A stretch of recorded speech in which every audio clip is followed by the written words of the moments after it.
பரிசுத்தத்தை பார்த்துட்டு ஆண்டவர் அமைதியா இருக்க மாட்டார். அவர் காண்கிற தேவன்.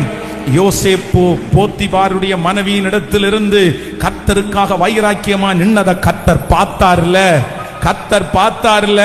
காண்கிற தேவன் அவனை எகிப்திற்கு அதிபதியாய் மாற்றினார்ல. அந்த தேவன் இன்றைக்கு வாக்கு கொடுக்கிறார், நான் உன்னை காண்கிற தேவன். ஹல்லேலூயா. இந்த வசனத்தை நான் தியானித்துக் கொண்டிருக்கும் போது இந்த வார்த்தையை சொல்லுகிற மகள் யார் அப்படின்னா, வேதம் சொல்லுகிறது இவள் ஒரு அனாதை தான் இந்த ஆகார். இந்த ஆகார் ஆபிரகாமுக்கு ஏற்கனவே இவள் எகிப்திலே இருக்கும் போது அவள் அடிமையா இருந்தாள். வேதத்தில் நீங்க வாசிக்கும் போது வேதம் ரொம்ப அழகாய் சொல்லுகிறது, எகிப்தினுடைய அடிமைத்தனத்திலே இருந்த அடிமை பெண்ணாகிய, நீங்க 16ஆம் அதிகாரம் 1வது வசனத்தை வாசிக்கும் போது, ஆபிரகாமுடைய மனைவியாகிய சாராய்க்கு பிள்ளை இல்லாதிருந்தது. எகிப்து தேசத்தாளாகிய ஆகார் என்னும் பெயர் கொண்ட ஒரு அடிமை பெண் அவளுக்கு இருந்தாள். நல்லா கவனிங்க, இந்த ஆகாருடைய ஸ்டோரி என்ன அப்படின்னு சொன்னா, ஆபிரகாம் எகிப்திற்கு போறார், பஞ்சம் பிழைக்கிறதுக்காக போறார். அப்போ போகும்போது என்ன நடக்குது அப்படின்னு சொன்னா, இந்த சாராய் மிகவும் அழகுள்ளவள் என்று கண்டு அந்த எகிப்து தேசத்துல இருக்கிற ராஜா என்ன பண்றார் அப்படின்னு சொன்னா, இந்த ஆபிரகாமுக்கு நிறைய வெகுமானங்களை கொடுக்கிறார். அப்போ வெகுமானங்களை கொடுக்கும் போது சாராயின் நிமித்தம் நிறைய வெகுமானத்தை கொடுக்கும் போது நிறைய வேலைக்காரர்களையும் வேலைக்காரிகளையும் இலவசமா கொடுக்கிறார். அப்போ நான் என்ன நினைக்கிறேன் அப்படின்னு சொன்னா, இந்த ஆகார் ஏற்கனவே எகிப்துல ஒரு அடிமை பெண்ணு தான். இப்போ இவ விலைக்கு வாங்கப்பட்டிருக்கிறாள். இவளை கேட்கறதுக்கு யாரும் இல்ல, இவளுக்கு சொந்தக்காரங்க யாரும் இல்ல. இப்போ இந்த அடிமை பெண்ணை எடுத்து ஆபிரகாமுக்கு அவர் என்னவா விற்கிறாருன்னா, அடிமையா இலவசமாய். அப்படின்னா ஆபிரகாம் பணம் கொடுத்தெல்லாம் வாங்கல, இந்த மனைவியின் நிமித்தமாய் அவளுக்கு கிடைச்சது. ஏற்கனவே அடிமை பெண்ணு தான், இப்போ அடிமை பெண். இப்போ இந்த அம்மா இந்த வீட்டில் இருக்கிறார், ரொம்ப நாள் நல்ல வேலை செய்தால். ஒரு பெண், ஒரு ஆண் ஒரு பெண்ணை, ஒரு வீட்டில் ஒர்க் பண்றவங்களா இருக்கலாம், இல்லைன்னா ஆபீஸ்ல ஒர்க் பண்றவங்களா இருக்கலாம். பொதுவாக ஒரு ஆண் ஒரு பெண் மேல இரக்கம் ரொம்ப ஈஸியா காமிச்சிருவாங்க. அவங்க அழுத உடனே ஒரு இரக்கம் காமிச்சிருவாங்க, ஐயோ என்னப்பா வேணாம், எதுக்கு அழுறீங்க அப்படியா அப்படின்னு. ஆனா எப்பவுமே பெண்ணா இருக்கிறவர்கள் ஒரு பெண்ணுக்கு இரக்கம் பாராட்டுவார்கள். ஆனா ரொம்ப டக்குன்னு இறங்க மாட்டாங்க. அழுதா கூட, சும்மா நீ அழாத, எதுக்கு நீ அழுதுட்டு இருக்க, உன்னை பத்தி எனக்கு தெரியாதா அப்படின்னா, அவங்க கூட, அதுவும் கூடையே இருக்கிறவர்களை அவங்க நம்பி அவங்க கையில ஒரு பெரிய பொறுப்பை கொடுக்கிறது என்கிறது ஒரு மிகப்பெரிய ஆச்சரியமானது. ஆனா இந்த சாரா என்ன பண்றாங்க அப்படின்னு சொன்னா, இந்த ஆகாரை தனக்கு பிள்ளை இல்ல அப்படின்னு தெரிஞ்ச உடனே இவங்க அந்த பிள்ளை தனக்கு தன்னுடைய கணவனாரால ஒரு பிள்ளை உண்டாகும்படி ஒரு நபரை தேடுறாங்க. அப்ப தேடும் போது எத்தனையோ வேலைக்கார பெண்கள் இருந்த போதிலும் இந்த ஆகார் அவங்க பார்வைக்கு எப்படி தெரியுது அப்படின்னா, ரொம்ப நல்ல பொண்ணா தெரியுது. ரொம்ப நல்ல பொண்ணு இவளை என்னுடைய கணவனாருக்கு மனைவியாய் நம்ம கொடுத்துட்டோம் அப்படின்னு சொன்னா நமக்கு கண்டிப்பா பிரச்சனை வராது. பிள்ளைய பெத்தெடுத்து நம்ம கையில கொடுத்துட்டு அவ பாட்டுக்கு போயிருவா, அந்த பிள்ளைய நம்ம வளர்த்துடலாம், அந்த பிள்ளை நம்முடைய பிள்ளை ஆயிரும். பாருங்க, தன்னுடைய கணவனாரி தனக்கு இருக்க வேண்டிய அந்த ஸ்தானத்தை ஒரு பொண்ணு அவ்வளவு சீக்கிரமா விட்டு கொடுக்க மாட்டாங்க. எந்த சூழ்நிலை வரட்டும் விட்டு கொடுக்க மாட்டாங்க. ஆனா இந்த ஆகார் அந்த சாராய் விட்டு கொடுக்கறாங்க அப்படின்னு சொன்னா, அந்த அளவிற்கு ஒரு நம்பிக்கைக்குரிய நபராக இந்த அடிமை பெண்ணா இருந்தும் ஆகார் இருந்திருக்கிறாங்க. இப்ப நாட்கள் தாண்டிச்சு, அவர் கல்யாணம் பண்ணிட்டாரு. கல்யாணம் பண்ணின உடனே இப்ப அவங்களுக்கு ஒரு குழந்தை உண்டாகுது வயித்துல. குழந்தை வயித்துல உண்டான உடனே இந்த ஆகார் என்ன பண்றாங்கன்னா, சின்ன சின்ன மிஸ்டேக் பண்ணிடுறாங்க. அப்படின்னா ஒரு பதவி கொடுத்த உடனே, ஒரு பொறுப்பு கொடுத்த உடனே வேதம் சொல்லுகிறது, அவள் தன்னுடைய நாச்சியாரை அற்பமாக எண்ணினாள். நீங்கள் 4வது வசனத்தை வாசிக்கும் போது, அவன் ஆகாரோடே சேர்ந்த போது அவள் கர்ப்பம் தரித்தாள். அவள் தான் கர்ப்பவதி ஆனதை கண்டபோது தன் நாச்சியாரை அற்பமாய் எண்ணினாள். அப்போ ஆண்டவருடைய பிள்ளைகள் இதுல ரொம்ப கவனமா இருக்கணும். இதுவரைக்கும் நல்ல குவாலிட்டி, ஒரு ராஜாவினுடைய, ஒரு வீட்டினுடைய எஜமாட்டியினுடைய நம்பிக்கைக்குரிய ஒரு பாத்திரமா அந்த இடம் வரைக்கும் வந்தாச்சு.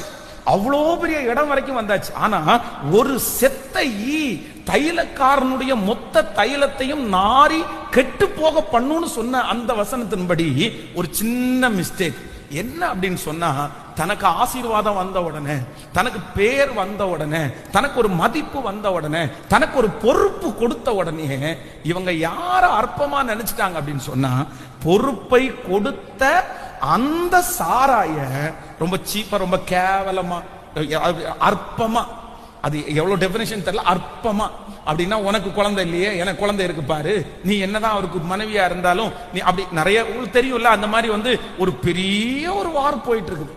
ஆனா இந்த சாராய் நீங்க நினைக்கிறது மாதிரி சளைச்சவள் எல்லாம் கிடையாது.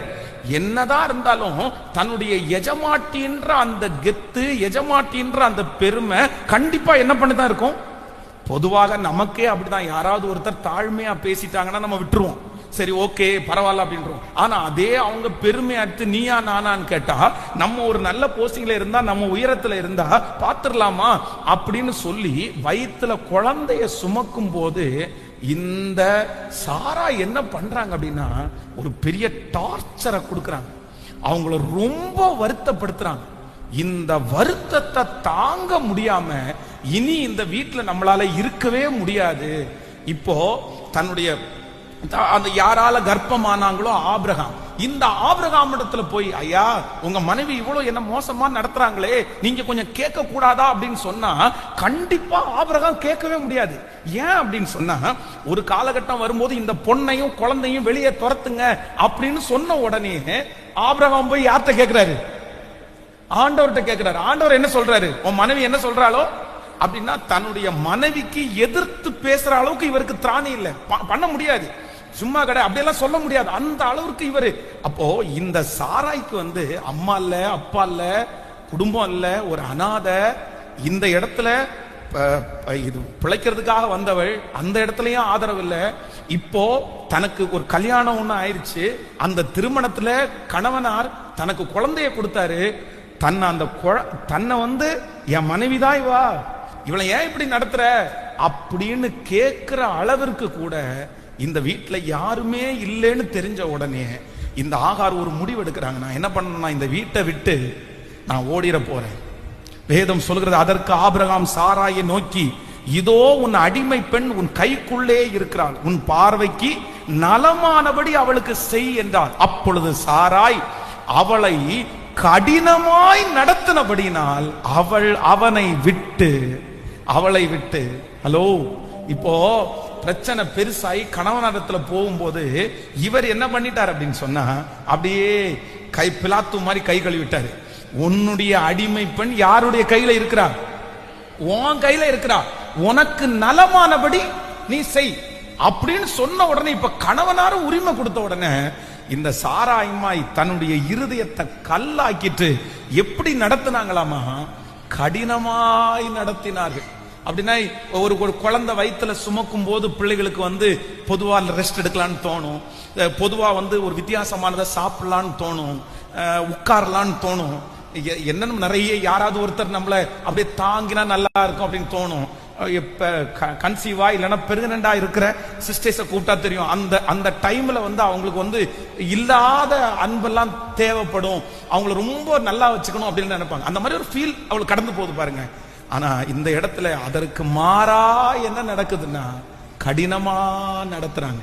உடனே கர்ப்பிணியா இருக்கிற அந்த பெண் இப்போ ஒரு முடிவெடுத்து வீட்டை விட்டு வெளியே வரும்போதுதான் கர்த்தர் இடையிலே, கர்த்தருடைய தூதனானவர் அவளை சந்தித்து சொல்லுகிறார், நீ எங்க போற, நீ எங்க இருந்து வர, நீ எங்க போற அப்படின்னு. அப்பதான் இந்த இடத்துல தான் ஆகார் சொல்லுகிறார், நீர் என்னை காண்கிற தேவன், நீர் என்னை காண்கிற தேவன்.